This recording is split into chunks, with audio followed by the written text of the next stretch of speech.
going to be moving on to our final subject and asking this. Should you confiscate balls kicked into your garden?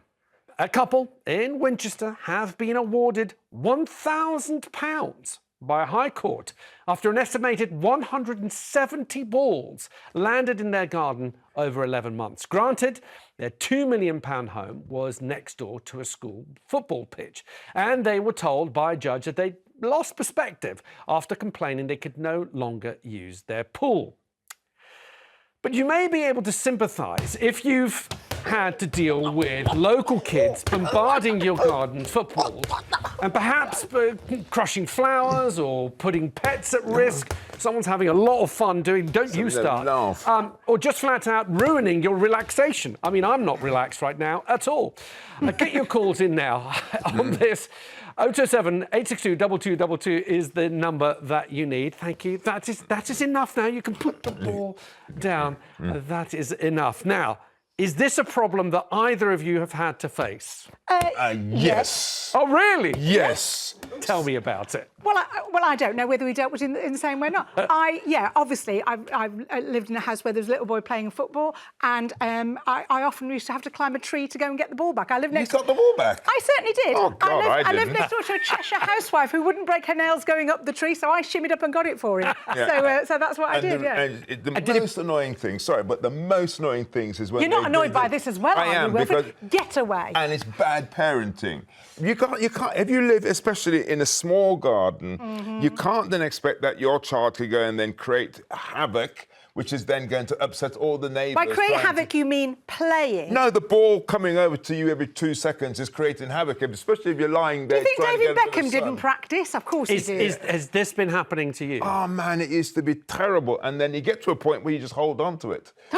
Seriously, because, That's a crime. It doesn't matter if that's where the nonsense is. If you've had a conversation with a parent, if you made it clear that this is irritating, there are parks to go and play certain games. There are certain games you should not be playing in a small garden. I've got to tell you, Susan's absolutely right. That is theft. If a neighbour refuses to return a ball that has accidentally been kicked over the fence and instead damages or destroys it, the Criminal Damage Act of 1971 could be considered. That's where the law is an ass, basically. It's just a nonsense, because if I had to return it, I would return it stabbed. And basically, they can't... Wilfred, that is... The problem with people like Wilfred is good neighbouring goes two ways. Yeah, it does. And actually, if you're going to behave like that, then you're lucky if it's only footballs that get kicked over into your garden. The ball should come over into my space to start up with. Oh, dear. Especially once or twice is fine, but continuously it's going over the top. All right, well, look, don't go anywhere, because we're going to be taking your calls after the break.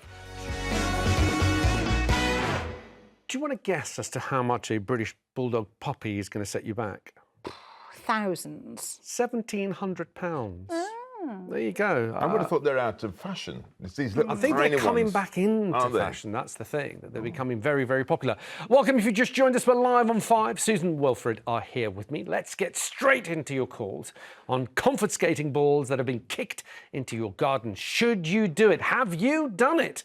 027 862 2222 is the number that you need. We're going to start with a message from Jane on Facebook, who says, we've had enough of neighbours' balls ending up in our garden and damaging our plants, so we started keeping them. We collected 7 by the end of the summer and handed them back in the autumn. We've not had a problem since. Well, at least they gave them back.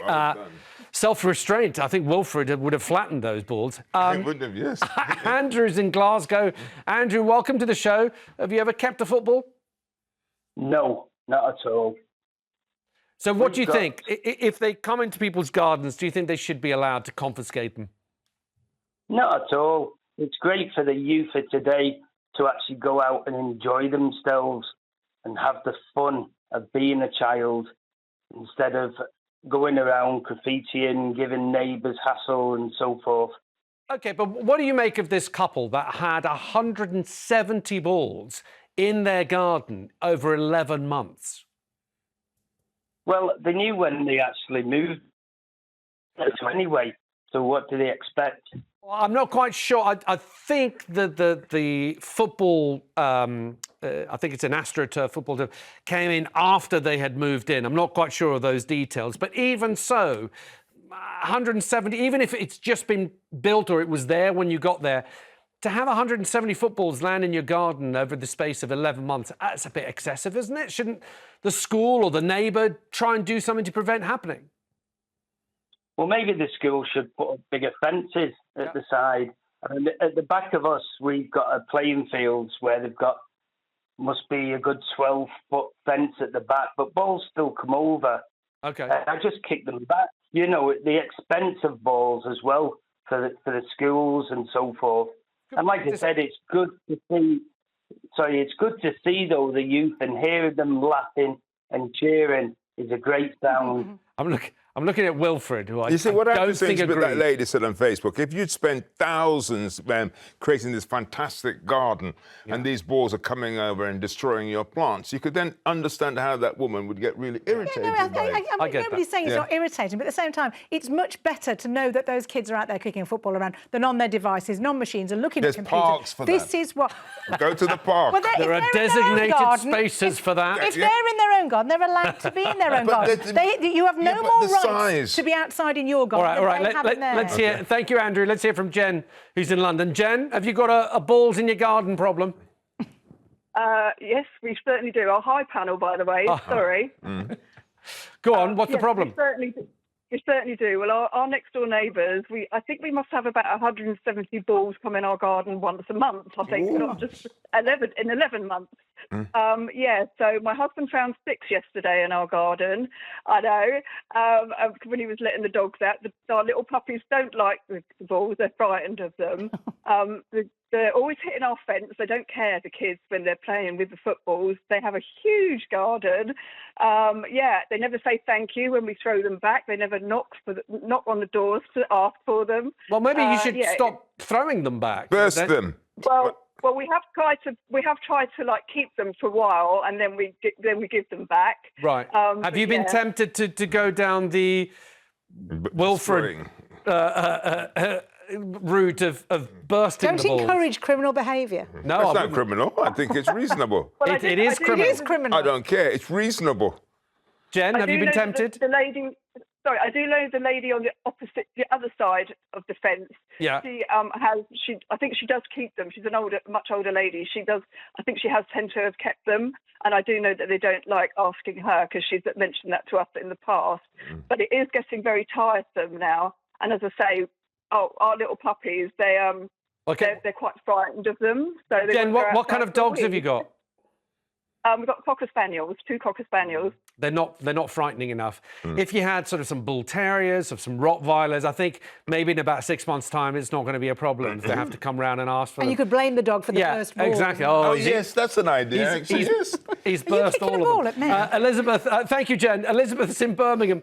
Elizabeth, welcome to the show. Have you had a problem with balls landing in the garden? Well, put it this way. I had a border collie, and she loved the balls. Right. So every time one come over the garden, she'd pounce on it and bust it.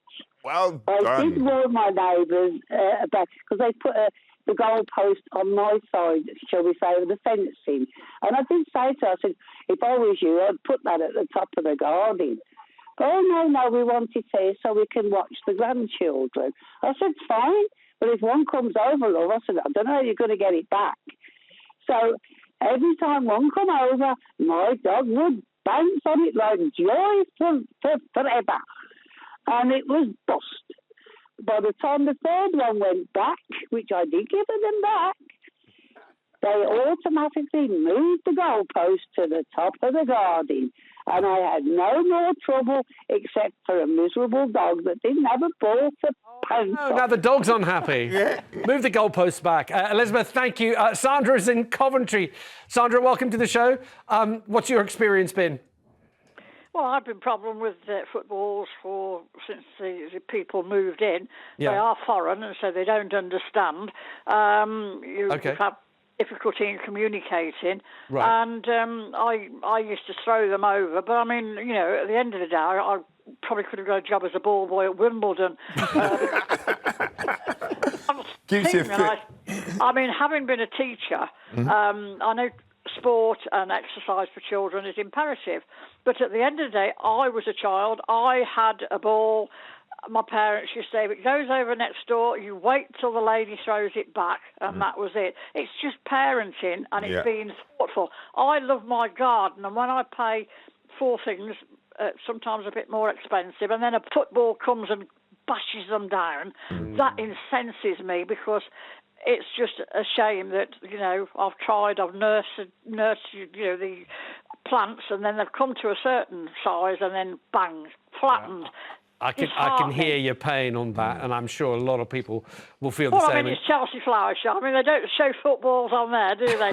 But at the end of the day, no, I think it's education, it's parenting, and it's people, you know, teaching the children the right thing. My neighbour, the other side, when the ball goes over their side, she keeps them, and she says, when you've got manners to come and knock my door and ask for the balls back, I will then give them to you. But she said, I am not your lackey, and I am not going to throw them back willy-nilly. And she doesn't.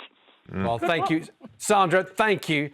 I mean, you were saying it has to do with sort of a mix of parenting, but also sort of good manners, right?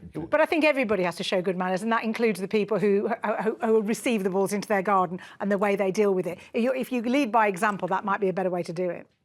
Wilfred, get a dog that likes bursting balls. The dog is a fantastic solution, isn't it? Blame the dog. Don't blame the dog. Get the dog that likes bursting balls. He was playing footsie with me with all of that anyway. And a ball, Footsie with you? and a ball came into my area, and I didn't go mad for it. Let's clarify, footy, not footsie. No, And look, thank you all for your call to that. Vanessa is up next.